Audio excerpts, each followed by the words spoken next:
هو الذي أرسل رسوله بالهدى ودين الحق ليظهره على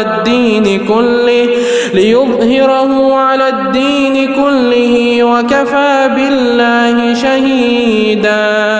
محمد رسول الله. بسم الله الحمد لله والصلاة والسلام على رسول الله. أشهد أن لا إله إلا الله وحده لا شريك له وأشهد أن محمدا عبده ورسوله. اللهم اغفر لنا ذنوبنا ما قدمنا ما أخرنا، أنت المقدم وأنت المؤخر، لا إله إلا أنت سبحانك إنا كنا من الظالمين.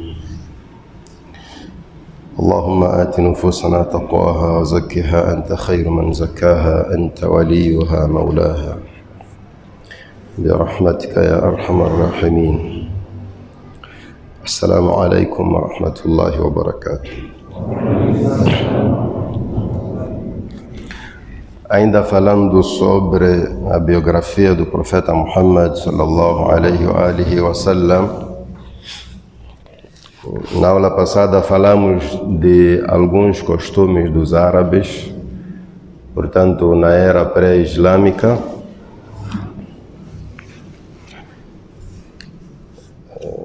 Falamos dos tipos de casamento que eles tinham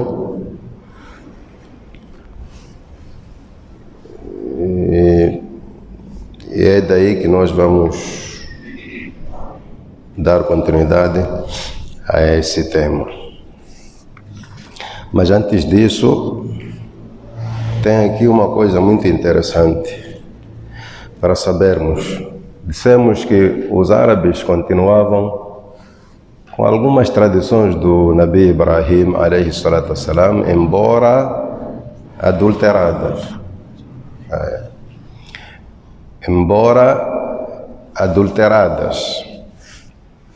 O exemplo que apresentamos foi de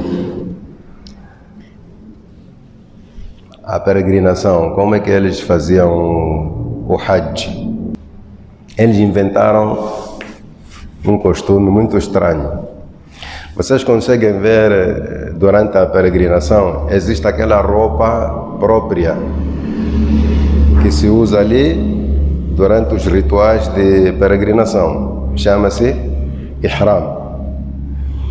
É uma espécie de toalha, duas toalhas, uma da cintura para baixo e outra que cobre normalmente um ombro e a parte do peito. Aquilo chama-se Ihram. Os árabes da era pré-islâmica, quando usassem aquilo, ali em Meca, os que voltassem para casa não passavam pela porta. Para entrar no interior da casa não passavam pela porta. Furavam a parede de trás, de frente ou de lado assim, mas não pela porta. Outros até furavam o próprio teto. Diziam que a pessoa naquele estado não podia passar pela porta. E mais tarde Allah subhanahu wa ta'ala corrigiu esse comportamento. Disse: أليس البر بأن تأتوا البيوت من ظهورها. Não faz parte da bondade, nem faz parte do din entrar dentro passando por um furo. Eles perfuravam a parede e não podiam passar pela porta. Uma das tradições que eles inventaram. Então, falávamos de 4 tipos de casamentos, segundo o hadith narrado por nossa mãe Aisha, radiyallahu anha. Ela diz: إن النكاح في الجاهلية كان على 4 أنحاء. No tempo pré-islâmico ou na era pré-islâmica, haviam 4 tipos de casamentos. O primeiro tipo é o casamento que o Islã aceitou. O nosso casamento atual, se formos a seguir as regras islâmicas, que consiste em a pessoa interessar-se por uma mulher, ir ter com seu responsável, pagar o dote combinado e, na presença de testemunhas, o responsável entregar a ele tanto a sua filha ou irmã, como a esposa daquele que mostrou interesse. Esse casamento nesse tempo também existia e o Islã aceitou. O que o Islã não aceitou são os outros 3 casamentos.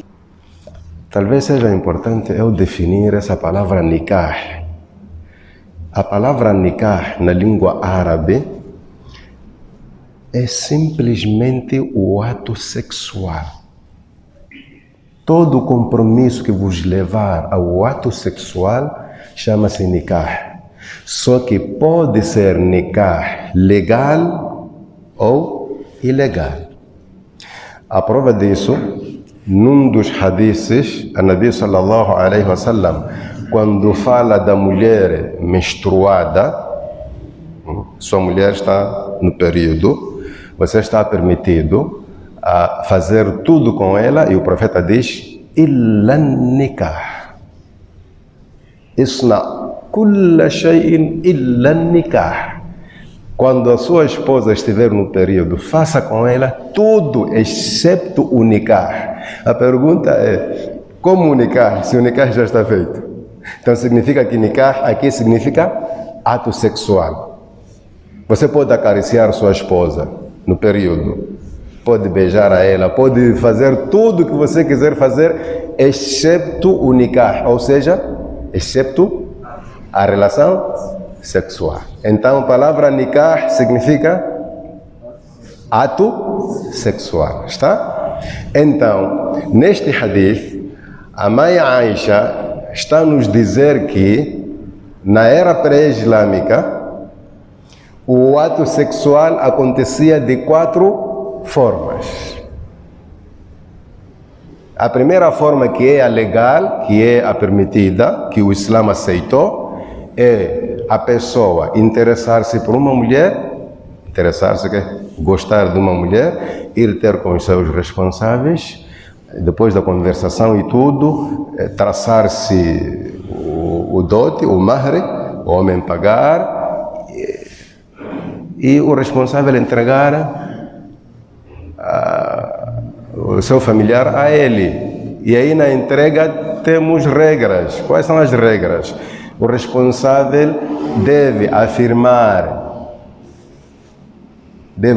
na presença do homem que está interessado, que na primeira pessoa, eu lhe entrego minha filha como esposa, ou eu te caso com minha filha, ou te faço casar. Qualquer expressão que faça entender que ele está a entregar a tal moça em casamento, esta serve.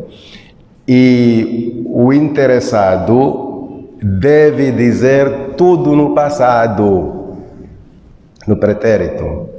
Você não pode dizer assim, eu aceito casar com a tua filha, conforme... Não. A linguagem é, eu aceitei e casei. Isso é que transforma a mulher em sua esposa.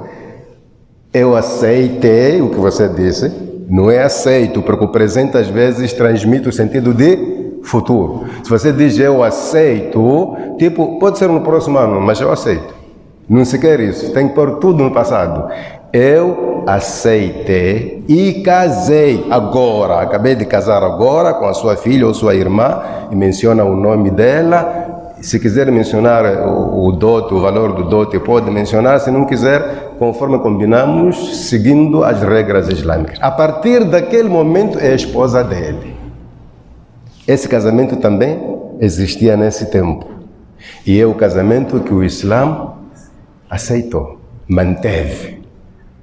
Os outros casamentos, quando falamos de casamento, estamos falando de quê? Os outros atos de relação sexual eram: o primeiro, um homem casado, um homem já casado.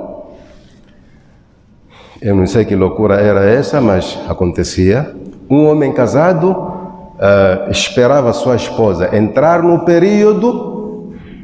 Assim que acabava o período, dizia ela: minha esposa, a partir de hoje, vai em casa do fulano, ele vai mantendo relações contigo, fica lá até você ter certeza que já está grávida dele.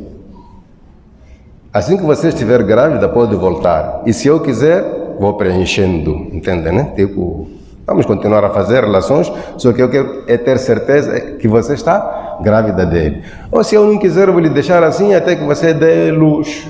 Mas eu quero que você fique grávida de fulano. Acontecia isso e a sociedade aceitava. Tipo, não era novidade, não era estranho já. Mas por que as pessoas faziam isso? As pessoas faziam isso à procura de honra. Tipo, o fulano da família X engravidou minha esposa, assim vamos ter um filho nobre, um filho da elite. Está a ver essa maluquice? Eu não acho que as pessoas tiveram... Não sei dizer, mas a verdade é essa aí, está aqui escrito. Está, né? Vocês conseguem compreender, se não compreendem, acreditam, não acreditam, analisam, não analisam, é convosco. Está escrito aqui e acontecia. E a maior prova é que quem nos relata agora é Aisha, radiyallahu anha, a mulher do profeta Muhammad alayhi salatu wassalam. Esse é o segundo tipo, o Islã não aceitou. Esse tipo de casamento é de malucos. O muçulmano não é maluco, desculpa lá. O outro casamento era 9, 8, 7 homens, mas não podiam chegar 10, não podiam ser 10. 9, 8 ou 7. Entre 6 a 9 homens saíam em conjunto e iam ter com uma certa mulher. Uma mulher que não nega a ninguém. E mantinham relações com essa mulher. Até todos terem certeza que já fizeram o que o outro fez. Tipo, cada um ter certeza que do jeito que ele manteve, é do jeito que eu mantive. E todos fizemos a mesma coisa. E saíam. A partir daquele momento, a mulher não mantinha relações com outra pessoa, senão aqueles 7 ou 8 ou 9. Quando ela ficasse grávida e depois dar luz, chamava os 9, os 8 ou os 7. Depois de alguns dias do bebê nascer, dizia: fulano, vocês sabem o que aconteceu entre nós, né? Lembram-se, né? Ninguém esqueceu. Ok, este filho é vosso, mas eu decido que seja do fulano. E ele apontava a um dos 9, e aquele um não tinha como negar, tinha que aceitar. Mesmo a saber que ele não estava sozinho naquele dia, foi o escolhido. Isso era sabido na sociedade. Estamos no terceiro casamento, né? Esse é o terceiro, né? Terceiro ou segundo? Terceiro.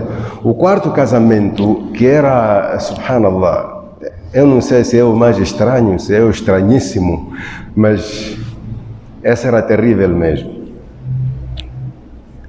Saíam muitos homens acima de 10, podiam chegar a 25, e iam a uma casa de prostituição, que por tradição nós chamamos de cabaré. Nessas casas haviam sinais, eram bandeiras içadas com sinal de prostituição, tipo quem está com fome passa por aqui, take away, na linguagem de comida, né? Eram takeaways, lanchonetes. Ali você encontrava mais de 5 mulheres. Está? Os 10, os 15 entravam ali, faziam o que faziam. Podia ser com uma única mulher, ou 2, ou 3. A mulher, ou as mulheres que ficassem grávidas a partir daquele contacto, ficavam a controlar a barriga quando nascesse uma criança, eram chamados aqueles homens que vieram e era solicitado um senhor, os árabes chamam Al-Qafa. Al-Qafa, talvez a melhor palavra em português é fisionomista.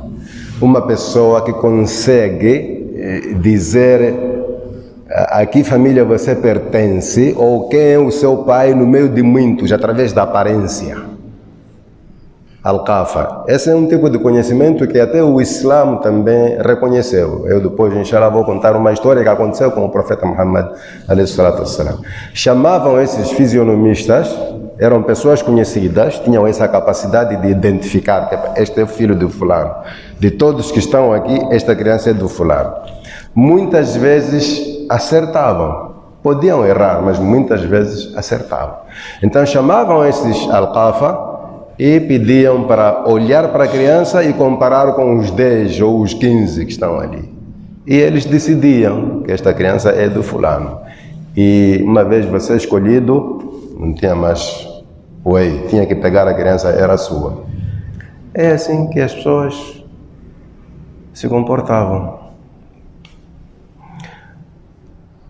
Então o Islã negou tudo isso, aceitou o primeiro casamento. Só para não deixar em branco. Vocês lembram de uma história que contamos na aula passada sobre um homem branco que teve um filho preto? Lembram? Ok. Esse filho preto era o sahabi chamado Usama bin Zaid. Usama. Um dos sahabis mais queridos pelo profeta Muhammad sallallahu alaihi wa sallam. Usama. E este Zaid é o que vamos encontrar lá à frente. Um dos primeiros muçulmanos. O único sahabi que vem mencionado no Alcorão pelo nome. Allah não mencionou nenhum sahabi pelo nome, exceto este, Zaid. Então, aquela acusação de tipo, vê lá, a mulher lhe traiu, teve um bebê preto enquanto ele é branco, e andou muito em Medina. Vocês sabem que em Medina existe aquele grupo de munafiqun, hipócritas. Esses criavam muitos tumultos na sociedade muçulmana. O profeta explicou a ele que esse é seu filho. Quando lhe perguntou, você tem animais em casa? Ele disse, sim, tenho. E de que cores são? Apesar de todos os animais provierem de dois que tinham a mesma cor, por que os filhotes, cada um trouxe sua cor? Ele disse, la'allahu naza'ahu irq. Talvez são mutações, alterações lá da parte genética. E o profeta disse também, com os homens acontece. Esse é seu filho, não te preocupes. O homem ficou tranquilo, mas as pessoas lá fora, vocês sabem, quando acontece uma coisa, por mais que se esclareça, há quem gosta que não se esclarecesse. Tipo, fosse realidade que a mulher adulterou. Percebe, né? A fofoca tem essa natureza. As coisas podem estar bem claras. Há quem sempre quer escurecer. Então as pessoas andavam a falar e isso chegava aos ouvidos do profeta Muhammad sallallahu alaihi wasallam. Ele incomodava isso. Ele sempre ouvia dizer que as pessoas não acreditam. Dizem que um branco com uma preta sempre sai branco. Isso de preto só deve ser outro preto que pretou a ela. Entendeu, né? Está claro, né?